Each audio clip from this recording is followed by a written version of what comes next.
What if I told you that everything you've been calling manifestation is just another form of escape? Yeah, this whole create your reality with your mind thing has become a modern mantra.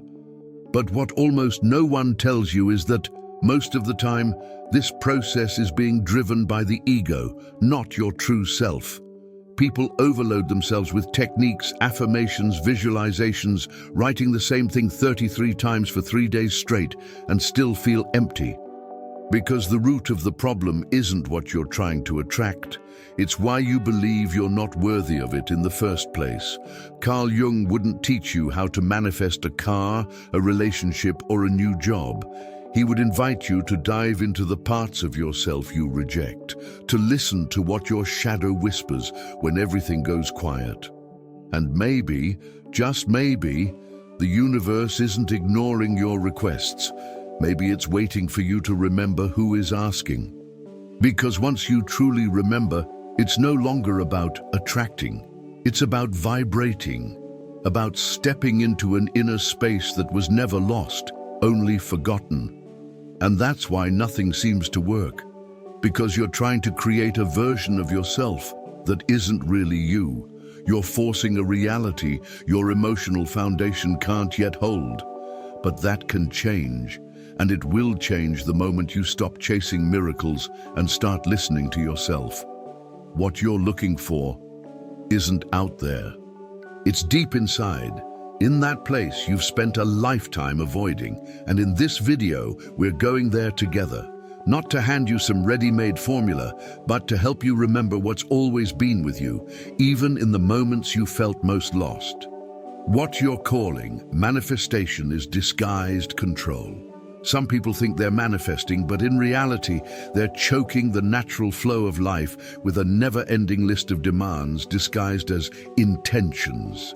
You know those rituals packed with goals, schedules, star charts, and vibrational number codes? Nothing wrong with them, except when they're done with the ego gripping the steering wheel.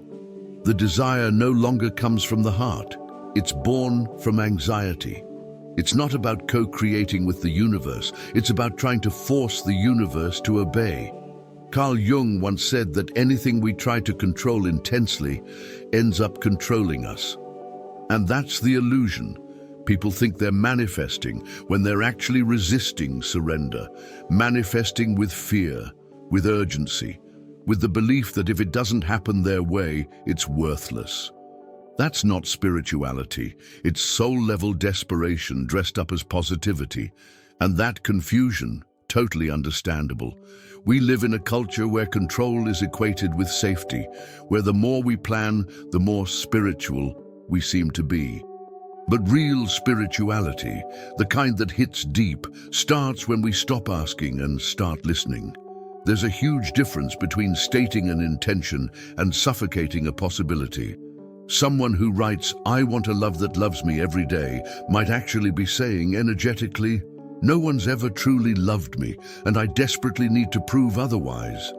And in that case, what the universe responds to isn't the pretty words in the notebook. It's the vibration of fear. Shadow work isn't writing an affirmation 100 times on your mirror. It's asking why you're so terrified of being alone, why you demand so much from others, and why you call that manifestation. The answer that comes from there, that's the real magic. But it's a magic you don't force. It reveals itself. There's a subtle and yet massive difference between desire and control. Desire is born free, control is not. Wanting something is like flying a kite into the sky. Controlling is like climbing the roof with a ladder trying to tie down the wind. You just can't. And you know how to tell you've crossed the line? When you start burning out emotionally from trying to keep your vibration high. That's ego dressed as positivity. Persona pretending to be your inner guru. That's when life stops flowing, not because the universe forgot you, but because you're trying to force the river to flow upstream. Jung didn't talk about manifesting a car or a new job. He talked about integrating the unconscious forces that actually create reality. And as long as you keep trying to command those forces with color-coded spreadsheets and performative prayers, frustration will follow. Maybe it's time to stop running because Well, that's what we're about to explore next. Stop running. What you're looking for is you. It's strange how most people spend their whole lives trying to find themselves, while constantly running from who they are. It would be tragic if it weren't so common. The search becomes a loop, a new course, a new therapist, a new country, a new relationship. And when something doesn't work, they change the scenery, not the script, but the internal script. The one the ego insists on directing stays exactly the same. The archetype of the seeker, when immature, turns into an obsession with the next step. What no one tells you is, sometimes the next step is to stop. The silence, the pause, the discomfort of being alone with yourself. That's spiritual gold. True spirituality doesn't begin with expansion. It begins with containment. Jung didn't talk about chasing an idealized version of yourself. He spoke about recognizing the one that's always been there, buried under layers of persona. And for that, my friend, you can't keep running. Have you noticed that existential exhaustion doesn't just come from overworking, but from constantly trying to escape yourself? People wake up on autopilot, minds filled with, I have to, I must, I can't stop. And then they confuse movement with evolution. But there's a kind of silence that heals more than 1,000 books, a kind of pause that reveals more than 10 coaching sessions. When the soul screams, I'm here, the ego replies with a new goal, and that, of course, is a subtle form of shadow work, understanding that rush is a form of escape and noise is just a disguise. There's no magic formula. Sometimes, healing starts with a quiet coffee on a random Tuesday, where no one expects anything from you. Just you with you.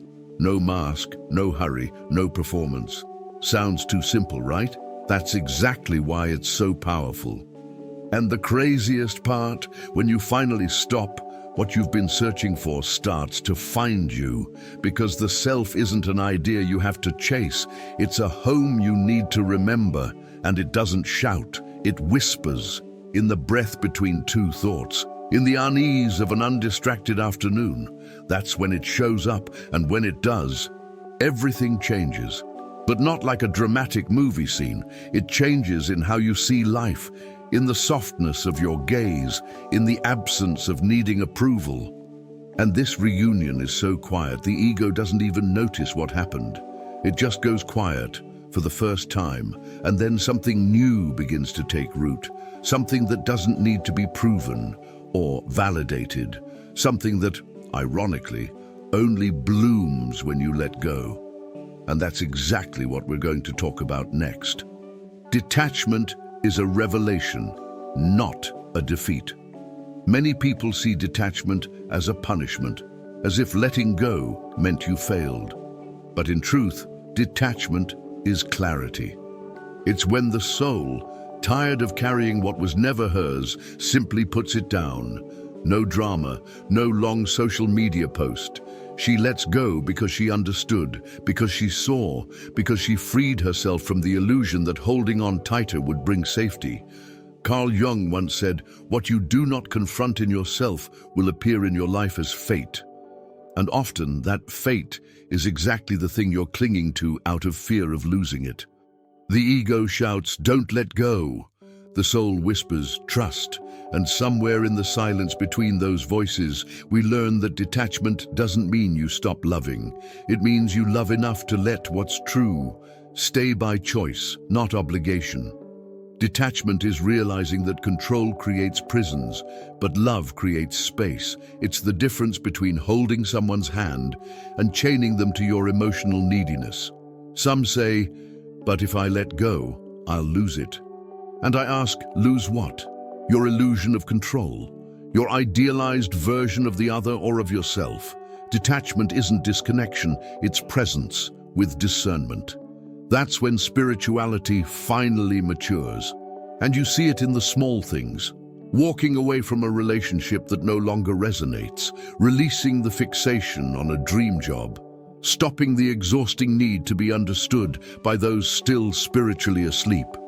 All of that is shadow work, not escape, courage. Because letting go takes more strength than holding on, and only those who've tried it know how revolutionary that silent act of surrender can be. And when that realization drops from your mind into your body, something shifts. You begin to see that what felt like suffering was actually resistance, that the pain of letting go was just your ego flinching as it realized it wasn't in charge. That's where the revelation comes in. You were never losing. You were being returned to yourself. What fell away was excess. What remains is essential. The ego calls it loss. The self calls it purification. And in this new vibration, things stop being taken from you and start being transformed by you. That's when the archetype of the warrior gives way to the alchemist. And in that subtle, silent, sacred shift, something begins to gestate, something invisible, something empty. But this emptiness, contrary to what you've been taught, isn't absence. It's the womb of transformation. The void is the womb of transformation. Some people feel the void and panic, as if silence were a sentence, and the absence of answers meant something had gone wrong. But when understood, the void isn't absence. It's pure presence, free from interference. It's the symbolic womb of the soul, the space where old versions of you die so new ones can be born. And of course it's scary, because the ego hates not being in control, hates not having a name for what it feels. But the self thrives in the unknown. Carl Jung taught us that the unconscious doesn't operate through logic, it operates through symbols, and the void is one of the most powerful. That's where you start hearing what's been suppressed. That's where shadow work deepens. You're no longer trying to understand, you're allowing yourself to feel. And that feeling becomes the fertile soil of rebirth. But like every symbolic birth, it hurts. Which is why so many people give up before they even cross the threshold. When life places you in that space where everything feels still, sterile, colorless, that's the invitation. Not to react, but to dive in. That's when spirituality stops being theory and becomes lived experience. It's easy to talk about faith when everything's going well. But what about when everything goes quiet? When nothing outside of you gives answers? That's when you realize the void isn't a cosmic mistake. It's the portal. A simple example? A caterpillar doesn't become a butterfly by improving its life. It dissolves. It turns to liquid, formless, unrecognizable. It looks like death. But that's exactly where real life begins. And you're no different.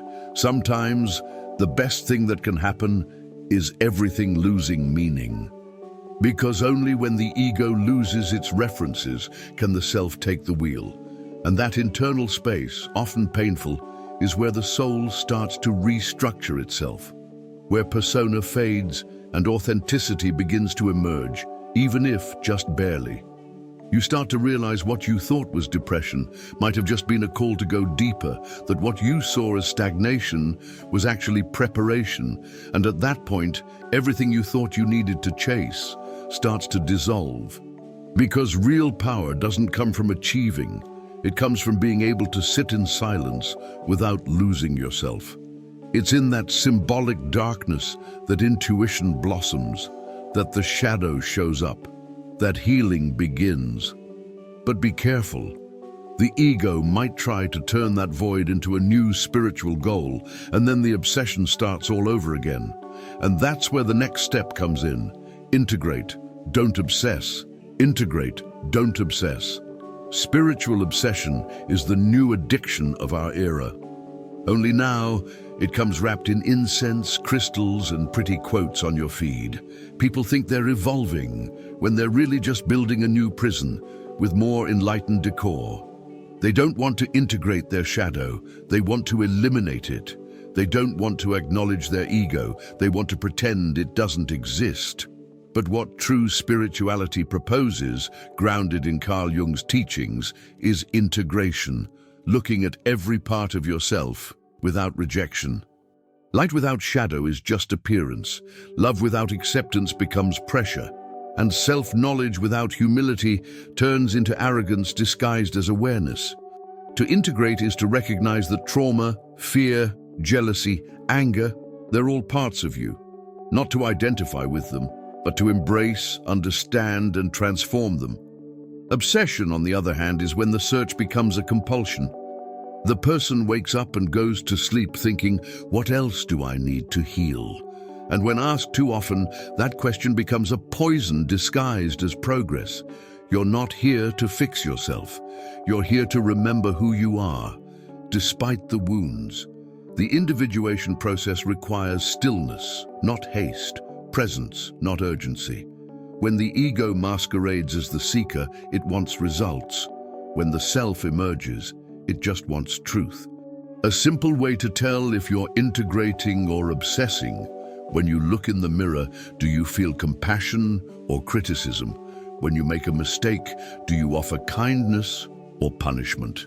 Answering these questions honestly can open more doors than 1,000 hours of meditation. Because spirituality, without self-responsibility, is just a sophisticated form of avoidance. To integrate is to make peace with your humanity, with your flaws, your impulses, your contradictions. It's understanding that being spiritual doesn't mean becoming a saint.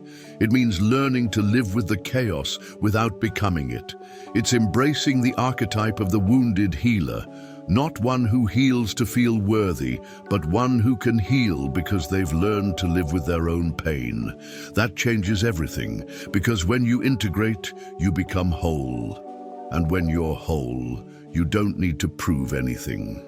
The obsession fades, because self-love settles in. The endless search dissolves, because you start living, and that's when manifestation stops being a tool for control and becomes a natural consequence. But for that to happen, you'll need to step into a space few dare to enter: the real work of manifestation. Shadow work is the real manifestation work. You can repeat positive affirmations all day long, stick post-its on your mirror, set reminders with power phrases, create the most beautiful dream board on Pinterest. But if you don't have the courage to face what's haunting you from within, none of it will truly work. Because manifestation doesn't happen when you say something beautiful. It happens when you dig up what's blocking your energy field. Shadow work is this: going into the parts of yourself you've rejected, embracing the inner child you've forgotten, naming the emotions you've swept under the rug of spirituality. And there's nothing glamorous about it. It's gritty, it's heavy, it's lonely. But that's where real power starts to emerge. Jung always said, what you deny submits you, and what you accept transforms you. And the kind of manifestation that transforms starts right there. Want to attract a healthy relationship? First, look at the relationship you have with yourself. Want abundance? Notice how you sabotage yourself every time things begin to flow. Want peace? Examine how often you feed drama under the excuse of, I just want clarity. Shadow work won't promise you fast results. It offers real freedom. And freedom is the most fertile ground for any kind of manifestation. When you stop running from your emptiness, you make room for life to reach you. A practical example: instead of just visualizing your dream home, ask yourself why you still feel unworthy of living in it. Why does the responsibility of it scare you? When you dive into questions like these, something inside starts to shift. And that inner shift is what changes everything outside. Because the universe doesn't respond to what you say, it responds to what you are. And when you begin to be, instead of just seem, things start to flow. Not because you shouted at the sky, but because you cleared the inner soil where your seeds had been suffocating. Shadow work is this: soul gardening. You clear the weeds of trauma, water with awareness, fertilize with forgiveness, and wait with patience, not desperation. True spirituality, the kind that heals, is quiet. It doesn't need to prove it's working. You feel it. And then you stop chasing love and start radiating it.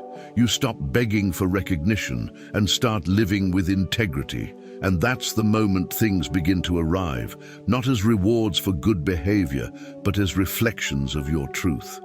And when that truth finds space to bloom, you realize the only real block was never the universe. It was you. The block isn't the universe. It's you. There comes a point when you can't keep blaming Mercury retrograde or your ex's zodiac sign or the bad energy in the room, because honestly, what's really blocking your life isn't the universe, it's you. Hard to hear? Maybe, but also freeing, because if the block is internal, then the key is inside too. Carl Jung taught that the unconscious governs our lives, and what isn't made conscious shows up as fate. In other words, what you don't take responsibility for, you outsource. And when you outsource, you become a hostage of your circumstances, a hostage of your past, a hostage to the hope that something out there will finally change so your life can begin. But life doesn't work that way. Your external reality isn't punishment, it's a mirror. And it doesn't show you what you want to see, it shows you what needs to be seen. This kind of spiritual self-deception is subtle. You say you want abundance, but vibrate scarcity every day by complaining about your job. You say you want love, but betray yourself by accepting emotional crumbs. You say you want transformation, but run from every internal confrontation. That's not some cosmic energy block, that's emotional incoherence. And the universe, being as fair and neutral as it is, doesn't give you what you want. It gives you what you can hold. That's why shadow work isn't optional. It's essential. Because while you ignore the energies vibrating in your field without your conscious consent, you'll keep repeating the same cycles and calling it karma. It's not karma, it's a pattern. And patterns don't break with crystals, they break with courage. If something's stuck, the question isn't, why is this happening to me? The question is, what part of me still believes, this is what I deserve? That question, when asked with honesty, is brutal but sacred. Because that's where you start to reclaim your power.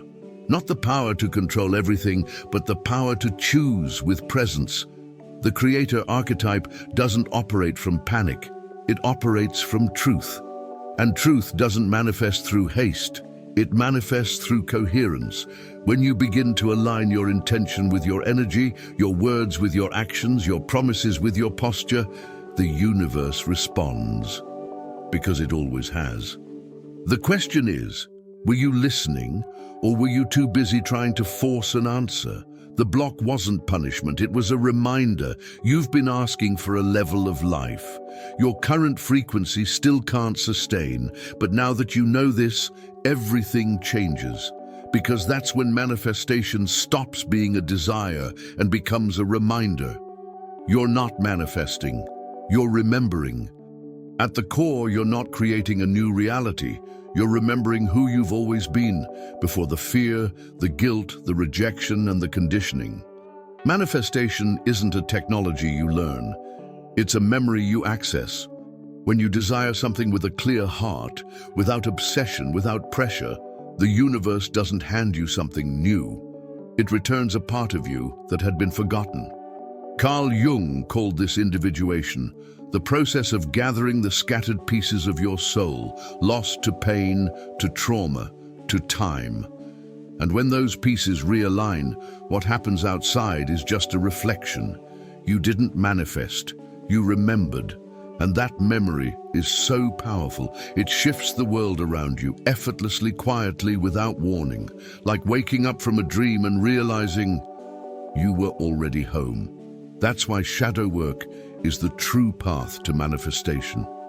Because it's not about creating a new identity, it's about uncovering the original one, the one that was silenced so you could fit others' expectations. When someone touches that truth, they stop looking for signs and become the sign. The world responds differently. Doors open, Not because you begged, but because you finally stopped blocking them with fear, doubt, and denial. And it's so simple the ego resists it. Because the ego wants methods, steps, guarantees. But the soul wants presence, silence, congruence. Remembering who you are doesn't take effort, it takes surrender, not control, trust. And the most beautiful part? When you finally remember, life remembers you. And everything that once felt so far away starts arriving with ease. No performance, no protocol. This homecoming doesn't arrive with fireworks, it arrives with peace. That subtle feeling of, now it all makes sense. Indeed, and in that state of remembrance, everything you once chased in desperation becomes a natural outcome. Love no longer needs to be attracted because you are love. Abundance doesn't need to be visualized because you live abundance. Peace doesn't need to be invoked because it's already there, deep in your chest, just waiting for room to expand. This is where spirituality stops being a quest and becomes a state, where the persona goes quiet, the ego bows, and the self blooms. And in that blooming, you stop living like someone trying to manifest the dream life and begin living as someone who finally woke up. And now, awakened, you see the next portals with entirely new eyes. So tell me, what are you going to do with everything that just awakened inside you? Are you just going to jot it down in a notebook and let it fade like it's just another inspiring video? Or are you really going to look with courage at what's still keeping you from being who you already are? Because it's not enough to watch, feel, be moved, and then keep choosing the same patterns. Change doesn't happen with a full mind. It happens when the heart decides to act. And maybe today is exactly the moment you stop searching for formulas and start walking inward. So here's my invitation. Choose one part that touched you in this video, just one, and begin there. Maybe it's asking yourself that uncomfortable question, writing that letter you never sent, taking 10 minutes just to listen to the silence. This channel doesn't exist to hand you ready-made answers. It exists to remind you of what, somewhere in your soul, you already knew. And if this made sense to you, if something inside shifted while you listened, don't let it die. Turn on notifications, subscribe, come back every week, because every new video is a portal, a piece of your journey, a fragment of your remembrance. And in the next episodes, we're going even deeper. We'll talk about the pain of the forgotten inner child, about soul addictions disguised as love, about silences that save, and what happens when the ego finally goes quiet. So if this already moved you, just imagine what's still coming, because this journey doesn't end here. It's only just begun.